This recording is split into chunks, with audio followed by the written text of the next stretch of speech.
On the news, Labour Union protests ground Kaduna as workers begin 5-day warning strike. Again, Gumi advises federal government to grant amnesty to bandits.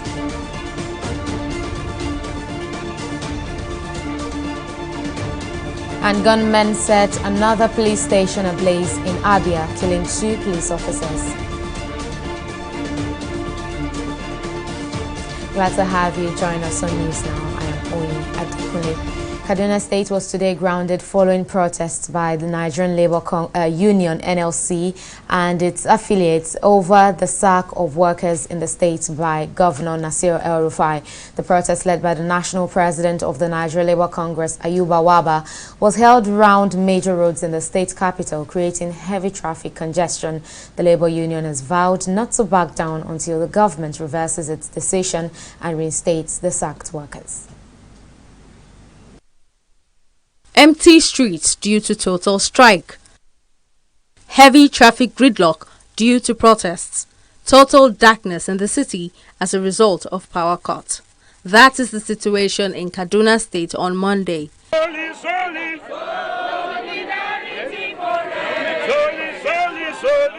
The Nigeria Labour Congress made good its threat to ground the state following the state governor's refusal to recall sacked workers.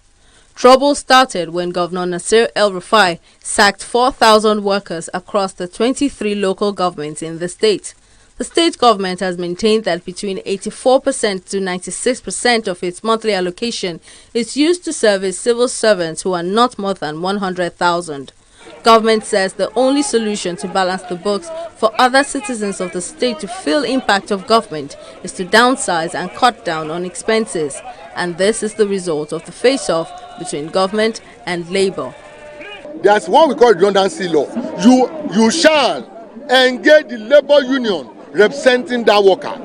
El-Rufai acted in breach of this ILO convention, in breach of Trade Union Amendment Act of Nigeria 2006. He has acted against fundamental human rights, which is the charter under ILO and United Nations, and he has acted in defiance of the favor he received from God Almighty.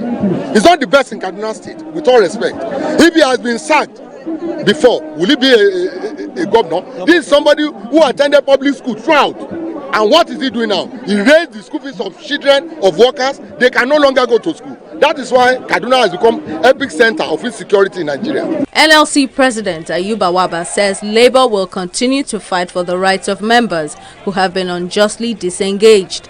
With the state secretariat shut as a result of the strike, the protesters threatened that work will not resume in the state until the state government does the needful.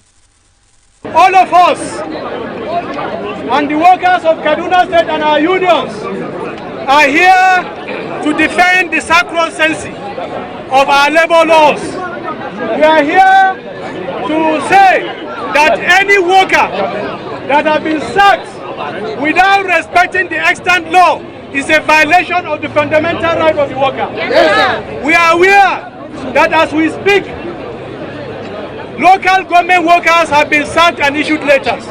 We are aware of a lot of taxation, even on our motorists, that is going on. All of these are neoliberal policies that believes in capitalism. They don't believe in the welfare of the people. They don't believe that in public service, because they don't believe that the children of the poor should be able to access quality education. NLC directed that all civil servants in Kano State are to remain at home for 5 days as a warning strike, after which further directives will be given. It also urges civil society organizations, journalists, market women and men, Okada riders and well-meaning citizens to support workers in Kano State at this trying time. Simisola Dikun, TV360, Kaduna.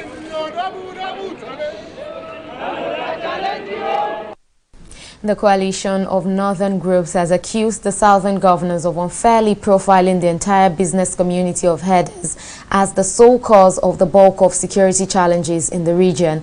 The coalition accused the governors of deliberately leaving out the indigenous people of Biafra, IPOB, and the Eastern Security Network, amongst others, in identifying causes of security challenges in their domains. The CNG's position was contained in a statement by its spokesman, Abdulaziz Suleiman, titled Response to the Asaba Declaration by Southern Nigerian Governors. The Northern Group is displeased that the Southern governors refused to acknowledge that just as development and population growth had put pressure on available land and increased the prospects of conflicts between migrating herders and local populations, so also has the mass movement of millions of people. It also accused the Southern governors of failing to attribute the current national woes to the administration of the All Progressives Congress led by President Muhammadu Buhari. And former President Goodluck Jonathan has backed the Nigerian Governors Forum as a platform that can best discuss issues affecting the country. Jonathan made the remarks at an event in Benin City, the Edo State capital, over the weekend. The former president urged the governors to avoid hostility that may lead to disunity among them, noting that the argument between the Southern Governors Forum and the Northern Governors Forum following the Asaba Accord is uncalled for.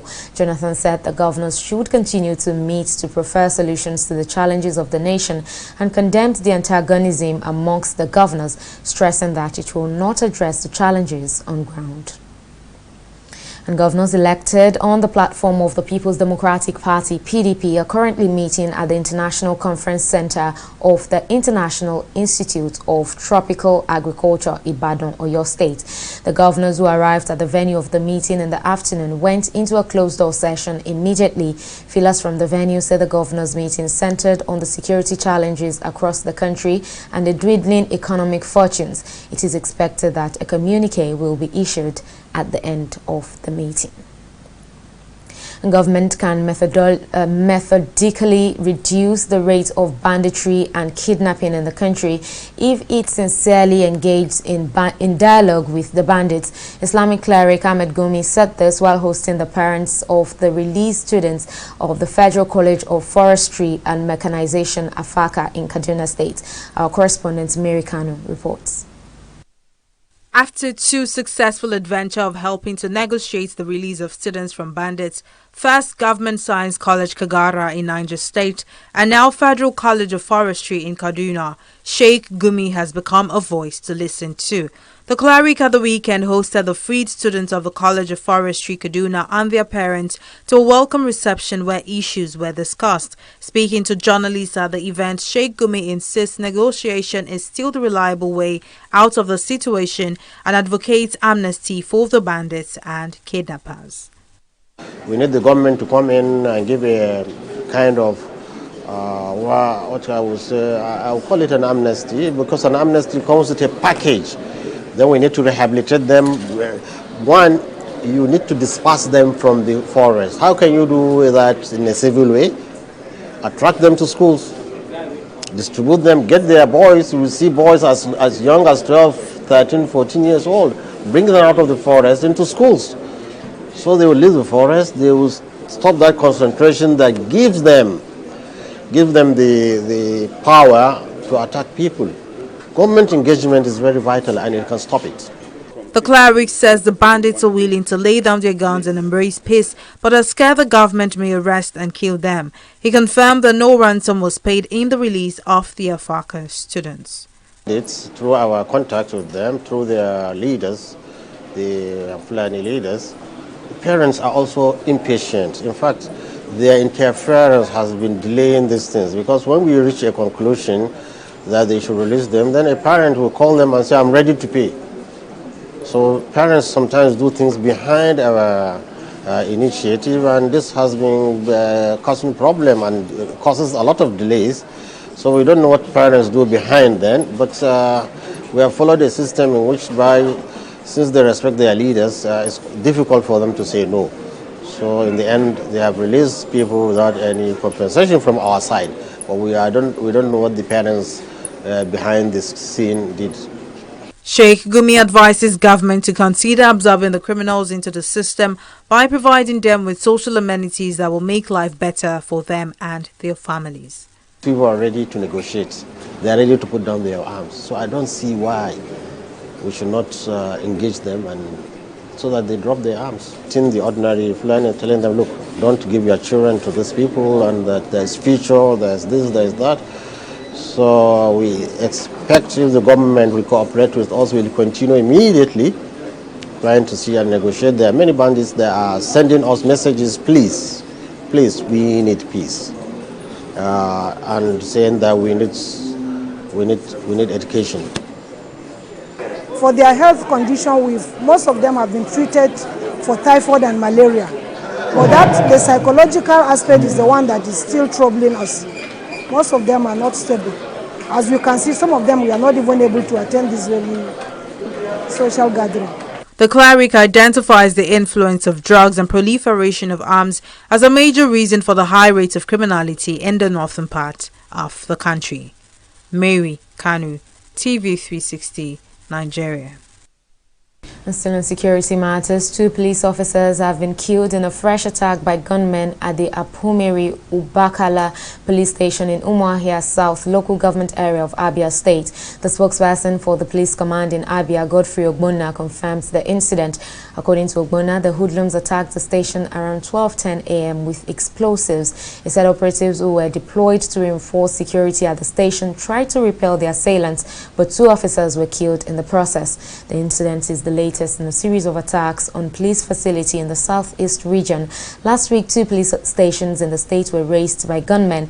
The Independent National Electoral Commission, INEC, and the National Drug Law Enforcement Agency, NDLEA offices were located in Amaipo, Hafia, were also attacked by unknown gunmen between Monday and Tuesday last week. The Society of Energy Administrators have called for the formation of indigenous laws to tackle safety issues in the energy sector. The president of SEA, Dr. Yekin Adeboye, who made the call in Lagos, expressed worries over the neglect of quality, health, safety and environment standards in the country. Adeboye linked cases of building collapse, petroleum tanker explosion, cancer, pollution and other avoidable disasters which occur daily in the country to non-adherence to risk management. BOT chairman, but the chairman of the association, Antonio Ayodele, debunked claims that engineers responsible for development of mineral resources are not doing enough to explore many of these God-given minerals. Engineers are not doing enough when it comes to issues of mineral resources. We are doing enough. Mineral resources are things that God has endowed the country with. An example of that is the oil and gas sector we have. In Nigerian oil and gas sector, Nigerian engineers are very active in the sector. They are very active in the sector. Go to oil exploration zones of the country, you see Nigerian engineers working perfectly there. So we are doing enough, but we still have more to do. We need to support the government. Government alone cannot do it alone. And then we think the Society of Energy Administrators should come in. We have like ICANN as a professional for accounting. We have for other professional bodies. But for energy, there is none. And energy cuts across virtually every sector and stratas of life. When we talk of telecommunication, talk of oil and gas, talk of transportation, talk of construction, and the likes, mining, a lot of things, and then we see the need that we should have a professional body that is certified as a registered council to certify professionals in that industry. Risk management accountability has not been embraced. And when we're talking of risk management, is quality, health, safety, and environment risk management accountability in administration of operations, manufacturing, mining, oil production, oil refining. All these things are hazardous operations that have a lot of impact on the health status, on the security of the environment, and that is the gap what we are trying to address as far as Nigeria is concerned. All these incessant collapse of building, the oil tanker explosions that are happening in all parts of the country, they are purely lack of risk management accountability. So therefore, our society is trying to build a culture a viable culture of risk management, accountability, and professional practice. That is the essence of establishing this particular society. Let's take a break here, but still to come, Lagos Free Trade Zone to boost India investments in Nigeria. Details of that and more after this break.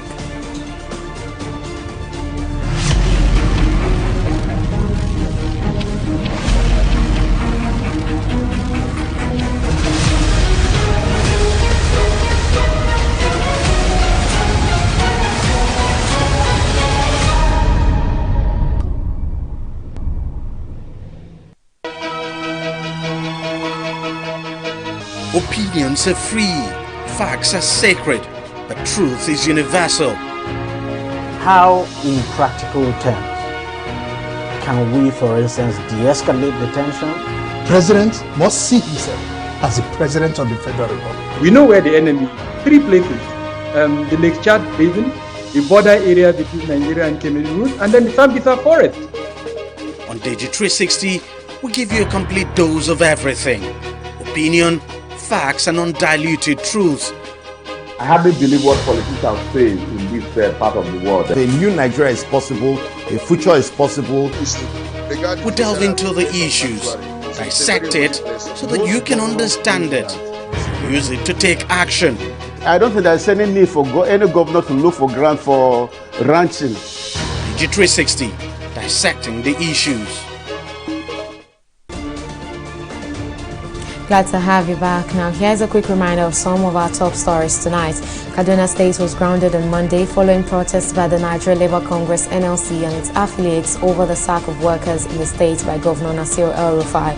And we also told you that the coalition of northern groups has said the southern governors unfairly profiled the entire business community of headers as the sole cause of the bulk of the security challenges in the region in their resolution in Asaba, Delta State. In case you missed any of our news bulletin or for more updates, do log on to our website at www.tv360nigeria.com. You can also follow us on our social media platforms on Twitter, Instagram, YouTube and Google Plus at TV360 Nigeria, and Facebook we're at TV360 Online.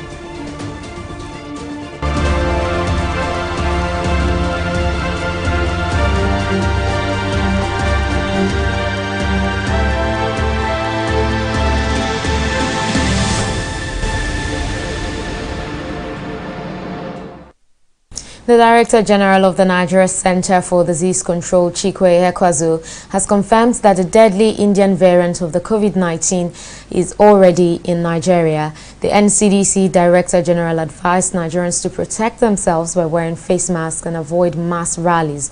Ekwazu, in a television interview over the weekend, explains that the virus spread so fast in India because Indians let off their guard and started attending political party campaigns and religious events.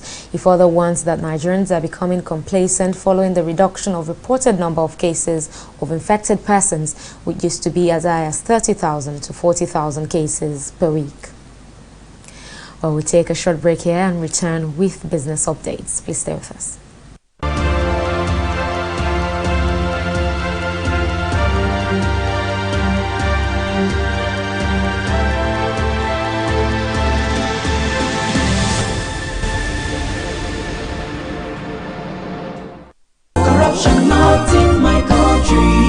Good afternoon, sir. Good afternoon, madam. My name is Alera. I am not sick. I just need you to help put your stamp on this medical report. I want to tender it at my office as a sick leave. I'll pay 10,000 naira. Ma'am, that is impersonation. I'm not a doctor. Oga, be like say this English no go pay. I go increase the money to 20,000 naira. I beg. You know, if I give you that 20,000, as you wide, so you know, if it still help your condition more. So you don't say you spread well. As I spread like virus, I'll be. You talk. Come out! If person come to your hospital, talk to make you give a fake medical report, make you go take collect sick leave. Talk and say no, na corruption. Not in my country. Corruption not in my country. Stop corruption now.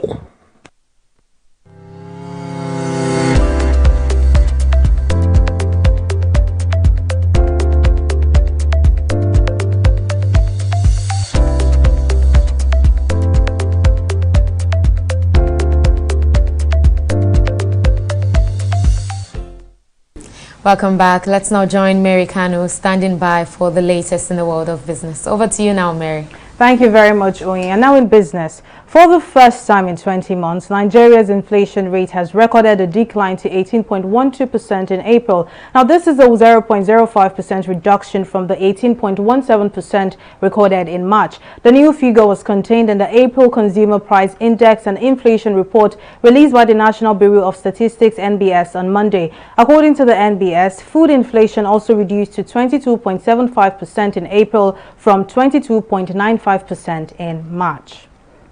The Indian High Commission in Nigeria has indicated that the Lagos Free Zone LFZ provides a unique and special ecosystem for Indian companies with growth aspirations to consider for their businesses. The High Commissioner to Nigeria, Abe Tako, who gave this indication when he visited the LFZ, described the Lagos Free Zone as a defining project for Nigeria that would impact the economy positively and further open the country to a world as a preferred destination for foreign direct investment. He assured the Lagos Free Zone team that the Indian High Commission in Nigeria will do all within its means to help promote and attract the much needed investment into the country. And the exchange rates between the Naira and the US dollar closed at 411 Naira 67 kobo to $1 at the importers and exporters window where Forex is traded officially. Naira depreciated further against the US dollar for the fourth consecutive trading session to close at 411 Naira 67 kobo on Friday, 14th May 2021. Now, this represents a 42 kobo depreciation compared to 411 Naira 25 kobo to $1 recorded on Tuesday, 11th of May. The exchange rate also depreciated in the parallel market on Friday to close at 484 Naira per dollar compared to 483 Naira per dollar recorded a day before. But we'll take a pause here and return with stock market review. Don't go away.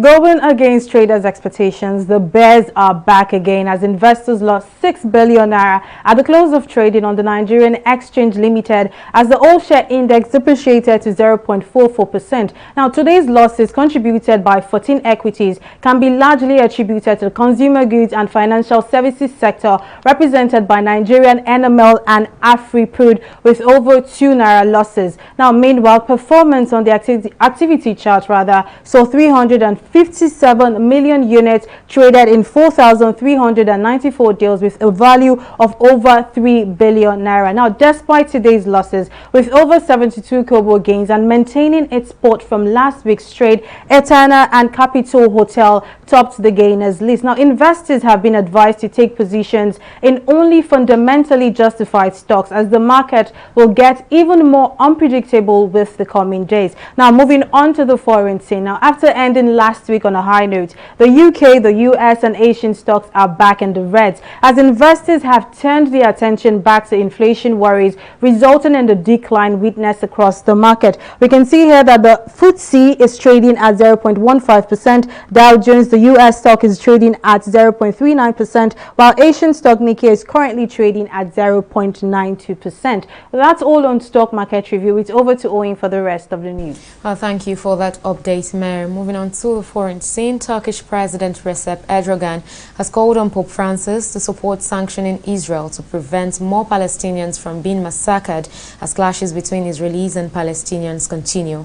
In a Monday phone call, Erdogan said violence against the Palestinians will carry on if the international community does not punish Israel, according to a statement from the Turkish Presidential Communications Directorate. Erdogan told the Pope that continued messages and reactions supporting Palestinians would be important for mobilization of the Christian world and of the international community. During a blessing on Sunday, Pope Francis spoke out about the children who have died in the ongoing conflict and said their deaths from those engaging in the violence were a sign that they don't want to build the future but want to destroy it. Well, it's now time for entertainment reports on News Now.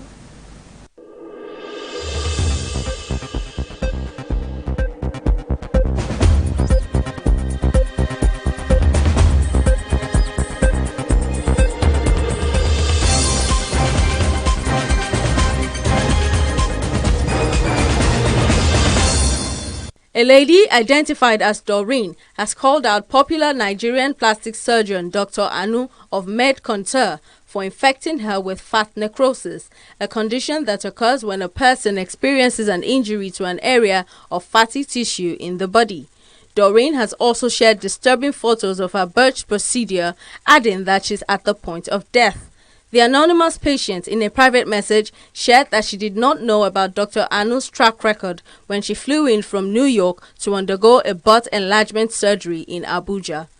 Now, for those who don't know, Dr. Anu is a plastic surgeon who was sued in 2020 for botched surgery on a client. Her Lagos-based clinic, Med Contour, was also sealed by the FCCPC after it was flagged for poor medical practices. And that's all on the entertainment segment of News Now.